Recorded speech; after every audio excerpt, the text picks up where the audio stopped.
Hello my people cyangwa se abakunzi ba channel Urugero TV and Radio Official. Reka nkwibutse ko radio yacu yitwa Urugero Online Radio ikora ku murongo wayo. Navuze ko kenshi na ama application ushobora kujya kuri Zeno FM wayibona yitwa Urugero Online Radio.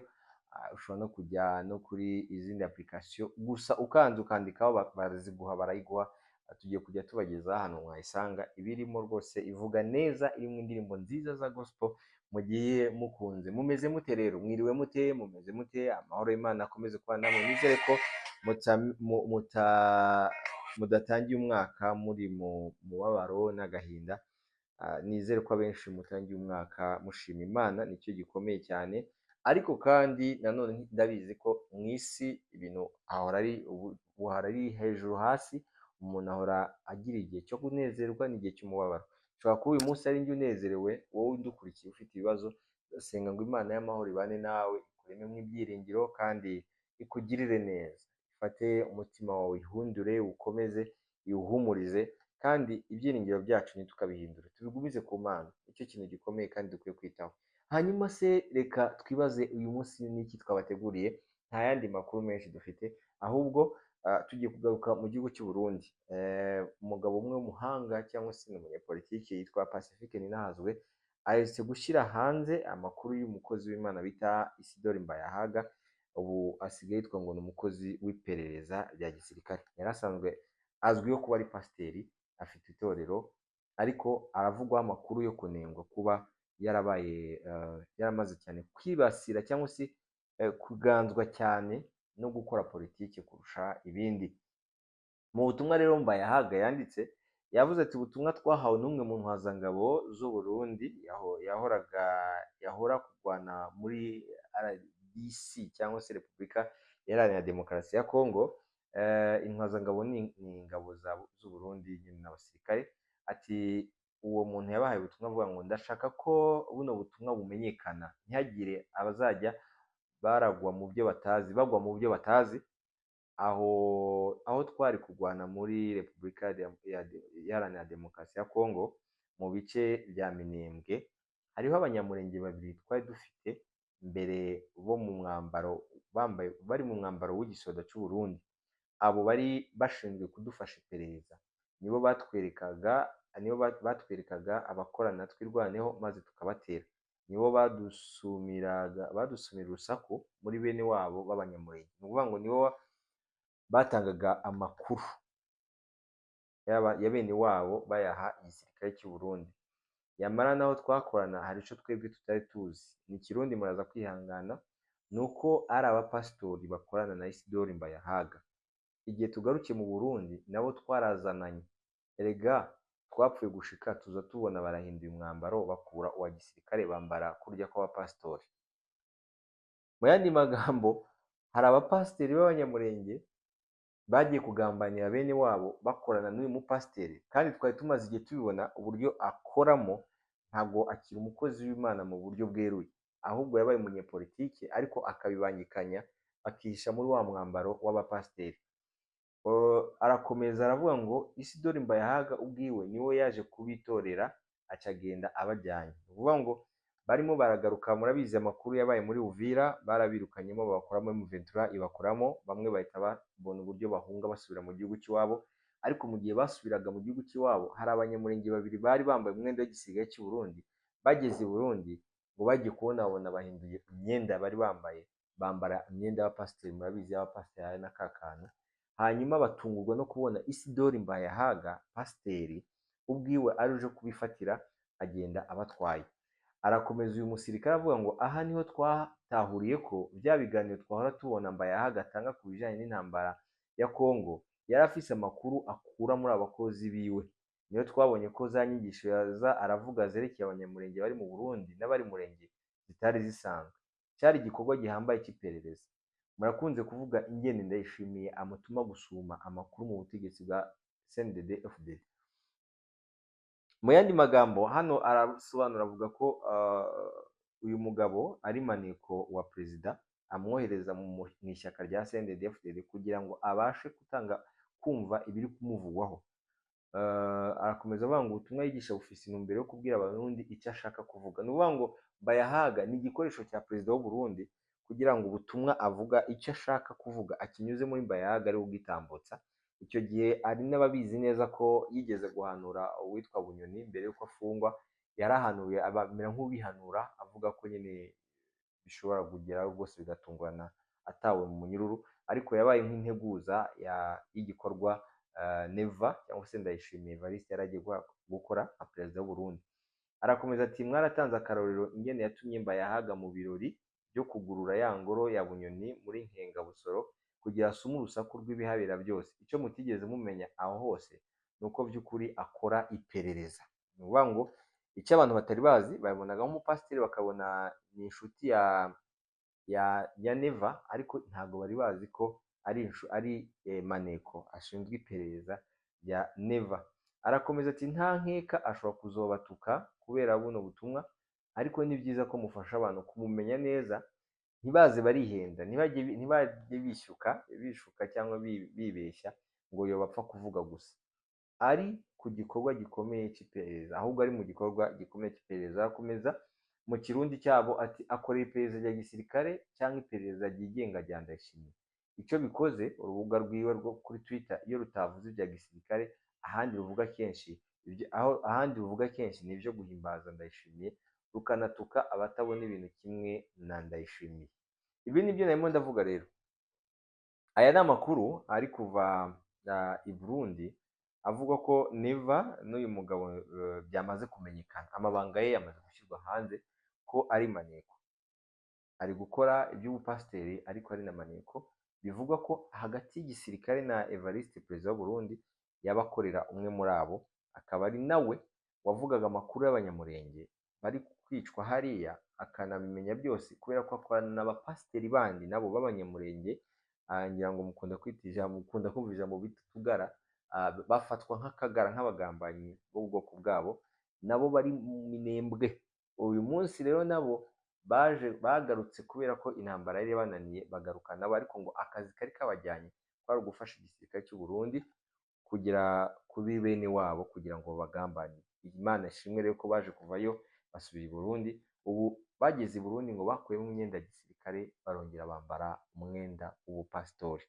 Isi yacu ahantu igeze, nibaza ko rimwe na rimwe hari igihe duca imanza tukibaza impamvu abantu barwanya amadini, ariko hari uruhare abanyamadini tubigiramo bamwe na bamwe, bagatuma bangiriza abandi, bagatubereza abandi, kuko ntibyagakwiriye ko abantu nk'aba, umuntu ufite ubumenyi, umuntu wabashe kumenya ijambo ry'Imana icyo rivuga, aganzwa n'amarangamutima yo kugambana no gukora ibidakwiriye kubera inyungu ze, akibagirwa umwambaro yambaye.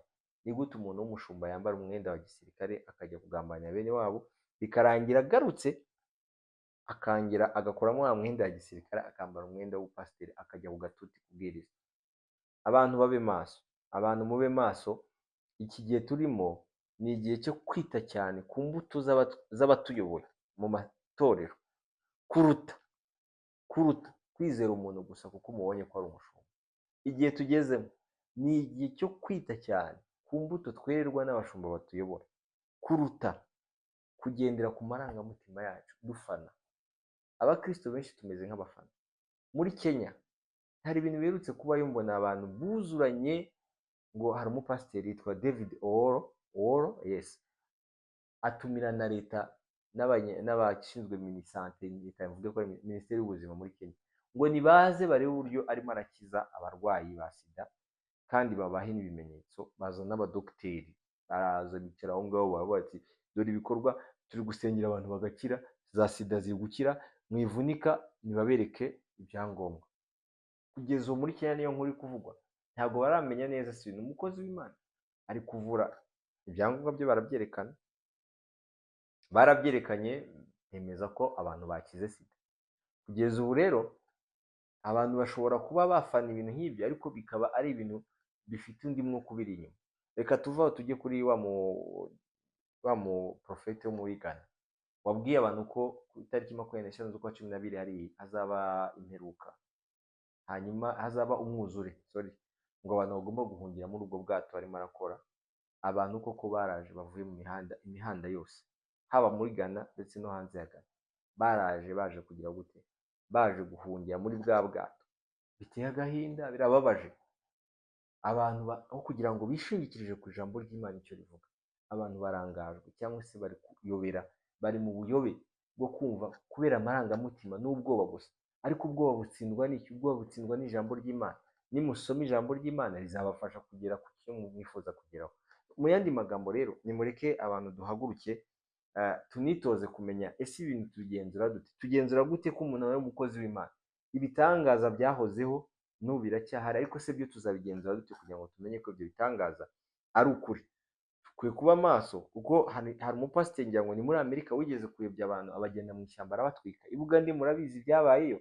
Abantu rero kugeza ubu, abayobozi b'ibihugu bamwe na bamwe baratureberera, rimwe na rimwe turababara tukavuga ko kugeza ubu mu Rwanda ubwisanzure bw'imyemerere yacu busa nk'ubwahungabanyijwemo. Ariko kandi twibukiranye ikintu kimwe, mu gihe cyose turamutse leta ituretse abantu bagakomeza kumera gutya, mutekereza ko mu myaka 5 itorero ry'u Rwanda ryaba rimeze gute? Ryaba ryaravangiwe, ariko Imana ishimwe ko kugeza uyu munsi dufite abayobozi batureberera, bakavuga ati reka ibintu tubigabanye, ejo bitazatwikira abanyarwanda. Leta iratureberera, iradushinzwe. Iyo ibona hari ikibi kiri buze kuza gikurura, kikaba cyazana ingaruka mbi ku banyarwanda, icyo gihe nyine birumvikana tugomba kwemera, tukemera ibigomba kuba n'imyanzuro ya leta, tukanareba ese bayifashe kubera iki. Kubera ko aho bigeze aha ngaha, amadini biteye ubwoba. Amadini bimaze kuba ibindi, usibye no mu Rwanda cyane. Reka mvuge Kenya, mvuge Nigeria, mvuge Ghana na Uganda. Nubwo ho Uganda naho nyine baracyafite ubwo bwisanzure cyane, ariko ubu bwisanzure bw'amadini iyo utarebye neza, hari abandi bazafite undi mwuka ubiri inyuma, badafite inyota y'umurimo w'Imana, badafite inyota yo gufasha abakristo.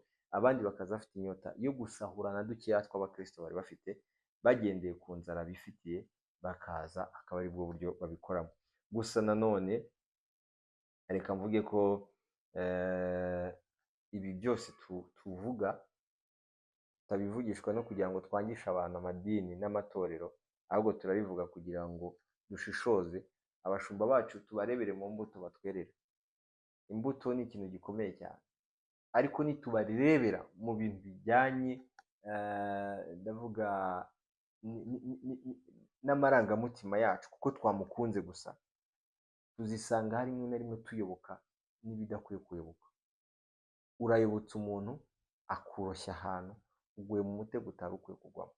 Bakozi b'Imana mudukurikiye, sindi hano kuri mikoro kugira ngo mbateranye cyangwa se mbangishe abayoboke, ariko ni mwere imbuto zikwiriye abihanye, mube urugero rwiza, kuko umuyobozi agomba kuba urugero rwiza rw'abayoboye.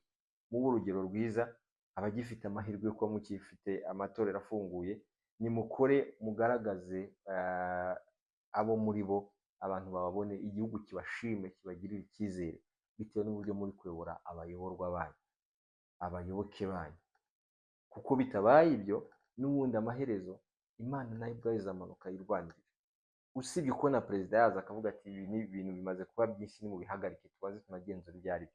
N'Imana ubwayo izamanuka yirwanirira, izamanuka. Wowe mushumba uhora ukora ibintu ugamije gusarura abakristo, ushaka kwigwizaho ubukire, wibagiwe ko umuhamagaro wawe ari ivugabutumwa, ari ukubwira abantu Kristo, ukabwira ko yapfuye akazuka, ari umwami, ahubwo ukumva ufite inyota yo kuza kwigisha abantu ko amafaranga bazana ubutunzi bwabo, Imana ikabaha umugisha.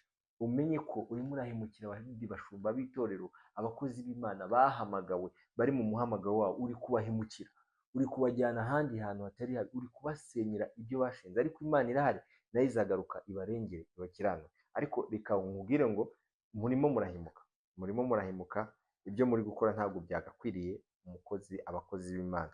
Ariko igihe kimwe Imana izakomeza kugenda ibiyereka. Reka dukomeze dusoza nanone, ndavuga ngo turakomeza ariko tugana no ku musozo. Ndagira ngo mbashimire, turimo tubaka urugero Evangel Radio Official, turaza gukomeza kugira ibiganiro byinshi tubagezaho, ariko namwe mukeneye kutubera abatumirwa, mwatwandikira kuri nimero mugiye kubona hasi ya WhatsApp, mutubwire n'ibyo mufite mwaganiriza abantu. Hari ukuba ufite ijambo ry'Imana, hari ukuba ufite ubuhamya, hari no kuba ufite ibindi bintu byakubaka sosiyete. Tubahaye ikaze, ari nako mbibutsa no gukora subscribe kuri Gospel Time Show, hanyuma tugakomeza kujya tubana umunsi ku wundi, kandi ndababwiza ukuri ko tubakunda, twiteguye kubana namwe, twiteguye kubaha content zitandukanye ku buryo muzakomeza kugenda mwishima, muzakomeza kugenda mwishimira ibiganiro byacu umunsi ku wundi. Njyewe mwumvaga, njyewe mwari mukurikiye aka kanya, nagira ngo mbashimire mwese abakoze subscribe, mbashimire bivuye ku mutima, mbashimire ku gikorwa gikomeye mwakoze, mbashimire kuba munkurikira, mereye ku banjye, ku muryango wanjye, ku mudamu, ku bana, nkagaruka no kuri famiye mwese, ndetse nkakomeza no ku nshuti zanjye zitandukanye, abanzi kera n'abanzi ubu mwese ndakomeza kubashimira. Imana y'amahoro ikomeze kubaha umugisha rero, kandi ni ukuri mukomeze mugubwe neza. Nakagaruka, kora subscribe, ukande ahantu hakazogera notification, buriya ni ikintu cyiza, iyo uyibonye uhita umenya ko ari ikiganiro twashyize kuri YouTube. So dufashe rero, dufashe tubane nawe, dukomeze dukorane umunsi ku wundi. Ibiganiro ndashaka kuba byinshi kandi byiza, Imana izadushoboza, turabyizeye. Ubundi mudushyigikire, tuze dukorane ibintu byiza kandi bizabafasha namwe mu buryo bumwe cyangwa ubundi, muzaba mumenya n'amakuru ya gospel atandukanye. Mwakoze cyane yo kubana natwe, mukomeze kunogerwa n'ibiganiro dukomeza kujya tubategurira. Nakagaruka.